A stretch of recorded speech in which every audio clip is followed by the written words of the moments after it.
Right, today, very excited show. We're back here with Tom. Now, you might remember Tom from a video we did just before Christmas. Very emotional video. You made me cry. With my friend Sally, where you did an amazing custom build. You came up with the whole idea yourself. You've inspired several of our customers. And today, we're going to show you some of your work, which is insane. And hopefully, awesome. Now we've got a bit more time, and I'm not bawling my eyes out, we can hopefully talk about what it is you do and how you make it happen. So hopefully knowing what it is today then. I think we need to start with this absolute beauty. I want to use a cloth because I'm terrified about getting fingerprints on this beautiful frame. So this is the Look 765, the endurance bike from Look. It's my personal bike, not this one. Mine's the traditional silver one, but this customer customized this, and it's a thing of beauty. So what they've done, if you can see, this is the Mondrian colors just highlighted here, like the protein blacks that you get. But what is this color? It looks like mahogany. Yeah, no, it's an awesome color. And this is one the customer actually picked out, and they had a really strong idea for the design, and it was our job to kind of make it work. And we spent quite a while testing, getting the colors just right, and I think the result's really cool. So what was their idea? What did they come to? What was the concept? So the paint color we're seeing now is something that they'd found. Oh, right. Yeah, so it's like a chameleon color that from a different angle it looks like a slightly different color. So in one extreme it's a black, and then in the other extreme, I'm not sure if it's coming through on the cameras, is like a really bright, almost like metallic. And had they cherry is like dark red. Had they seen this on a car or bike or? So they must have been doing a bit of research and just they'd found like an example of it online, and then we'd managed to find a supplier for it and get our hands on it. It's amazing because as you move it around, it is that slightly pearlescent, but it's not quite as in your face as like the Cervelo. No. It's much more subtle. Exactly. And the logo is like a gloss black, so the logo almost disappears at certain angles. Yeah, and that's exactly the kind of result we were trying to go for. So we've gone black along the top tube, inside the seat stays and the chain stays. So from an angle, everything just kind of almost disappears. It's on the black here, on the top here, it's almost completely black, which is absolutely gorgeous. So what was the process? So you got this in a silver frame with the red logos. That's it, yeah. And this is how it's ended up. So what happens after you put the bike up from here? What's your first thing that you do? A huge amount of the time in the process is the prep. Yeah. So like I said, like you said, we picked up the frame, silver with red logos. We take that back, and it's all about stripping that back as much as we can to a raw frame. So there's a lot of hard work goes into removing as much of the paint as possible. So we remove all of the paint on about 85% of the frame. All of it. Yeah, that's now, so right. Now Look are famous for a good quality paint job. They don't worry about saving the grams, do they? So how long does that take you? It's over a couple of days, to be honest, to get it completely stripped. And then prepped and ready for primer. And then once we are ready to go, epoxy primer over the frame, which is going to give like good adhesion. It complements the carbon, and then we go from there. So sneaky little one, you're one of probably the few people in the world that have seen a time frame completely naked and a Look frame completely naked. As you strip this one down to its raw carbon, what were your impressions of it when it was raw? Well, that was something we spoke about with the customer actually, because we were talking about whether to use black or to have raw carbon that's visible, and it seems like Look go for like function and performance, and they're not going for really showy flashy carbon or anything like that. So it's not surprising you don't see it on any of the designs. It's definitely a traditional pre-preg, so I guess you would have seen the layers of pre-preg just layered up. It's quite ugly sometimes, isn't it? All my friends. Nothing massively interesting to see. It was all like it looks good and weren't any imperfections or anything, but it was just just plain carbon. So almost 2 days worth of sanding, which where the bulk of the cost is, sadly, which is why the time ones are such good value, because it's all done for you. So then after that, is there a primer that you put down? Yeah, that's it, exactly. So epoxy primer, so that is what we always use for carbon, because that's the best to complement the raw carbon. Yeah, that takes about 24 hours to get a good cure on it.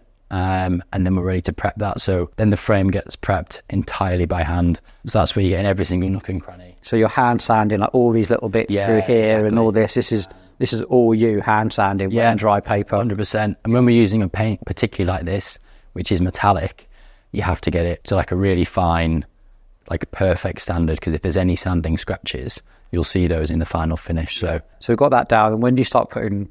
Then you masking? You cut all your own masks, don't you? That's it. Then it'll be, in this case, it was mask off all the places we don't want any paint to go. Yeah. Try and make a really good job of that. Something kind of pride ourselves on, having like nice, clean, crisp. You've done a better job than that than most factories, and they would have custom made stickers, and they should essentially do that. This is perfect. And I don't know if the camera picks us up, this little bit of white residue is probably your rubbing compound, I think we're seeing, but that is perfectly faced off. The brake mounts especially, it makes me so happy that there's on there. Yeah. So, that looks fantastic. All the threads, there's not a drop of paint anywhere near these threads or mech hanger interface or anything. It's perfect. You've even masked off the bottom of the bolt. Yeah, definitely. Yeah. Well done, Tom. Well done. I appreciate that. I really, really do. And then it's on with the design. So we spent quite a while, like I said, talking about the design, and once we were happy with it, it was a black coat first everywhere. Yep. And then we got into some of the detail where we mask off everywhere. We want to preserve that black colour. And then... So that's the top tube and the logo. Yeah, that's it. And then inside the seat stays, and we've also got the fork behind us. Oh, okay. So all of this is black as well. Oh, yes, of course. Nice. So that preserves the black, and then we laid down the... that red pearl that we're seeing. Yeah, and then the Mondrian colours, they go over the top of that? That's it, over the top. So you mask that off then, and then you get, airbrush? Just airbrush it in, yeah, exactly. Nice. And then everything gets unmasked. So what I like with these, actually, rather than going for the really bright that we can see on the blade behind us, these are actually sort of toned down a little bit. So they've still got that hint of very iconic look colours, but they're just in keeping with Yeah. No, definitely. And it's just that fine pinstripe as well, isn't it? So it's got that lookness without subtle. Being over the you top. can tell it's a look from... Exactly, yeah. You don't need the big branding down the side to know that it's a look that you're riding. Exactly. And then final coat is the lacquer, which is probably my favourite part of the process. It really brings everything together. Yeah, 100%. Must be so satisfying. Yeah, definitely. That's incredible. We've got what we see before us, yeah. I think someone is going to be so happy with that. Yeah, really looking forward to seeing it. Let me just pop this back in the stand here. I'm terrified of scratching it now. But these are the forks. So you've got that black on the inside of the fork. This beautiful finish. Perfectly masked off as well.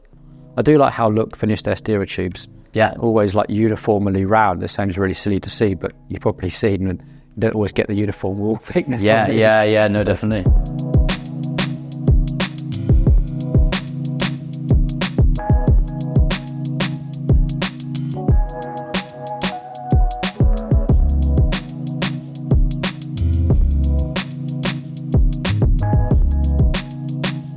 We have a few other exciting projects in for you. Throw you a few little things. So we had a customer looking for a Look 795 Blade RS in the iconic colour. They wanted to keep with the whole made in France. So they wanted the Corima wheels, but they wanted them to match. So you came up with these, which I think are incredible. So these are the Corima 30mm deep. So they're quite narrow. This particular customer wants to go for the narrow ones, but they wanted a really subtle branding just to tie the whole bike together. So you've put the Mondrian colours in exactly the same order that it appears on there. Yeah, just a subtle touch to the frame, mirroring the frame. Now, we had to lend you a set of handlebars, and you had to come and visit us a couple of times to get the Pantones. That's right. It, yeah. To reach out to the guys at Look, and we were still the challenge. So how did you finally nail the colour match? That's it. So we'd spent quite a bit of time, hadn't we? And to be honest, the best way we found was to take those handlebars away and then colour match to that. So we basically started off with a Pantone as close as possible, and then having sprayed it out, we just tweaked it a couple of times just to get it to a place we're happy with it. And now we've got those paints to one side, so we use those again on the frame behind us, and we can... And something else that we'll look at. That's it. Yeah. So now we've got the Pantones, we've got it nailed, which is incredible. So if anyone wants this in the future, I think we're a bit more sorted than we ever used to be. Now, I think a lot of you are watching this and thinking, it's just, he just sprayed some stripes on this. It's easy. Yeah. It's easy, right? Yeah. I know this, because this came with stickers on, and the Corima logo, actually, before we say, the Corima logos are all just stickers. And then I run my finger across this. You've painted in the Corima logo. Yeah, it's all paint. Yeah, no stickers around here. And if you look really closely, it's not just the Corima logo made in France, but Corima made in France, ridden in Wales. Really nice touch from the customer. We went back and forth again on designs a little bit, and it's a real nice touch, isn't it? Yeah. Makes you smile. So how did you have to take off all the existing lacquer before you could start this? Yeah.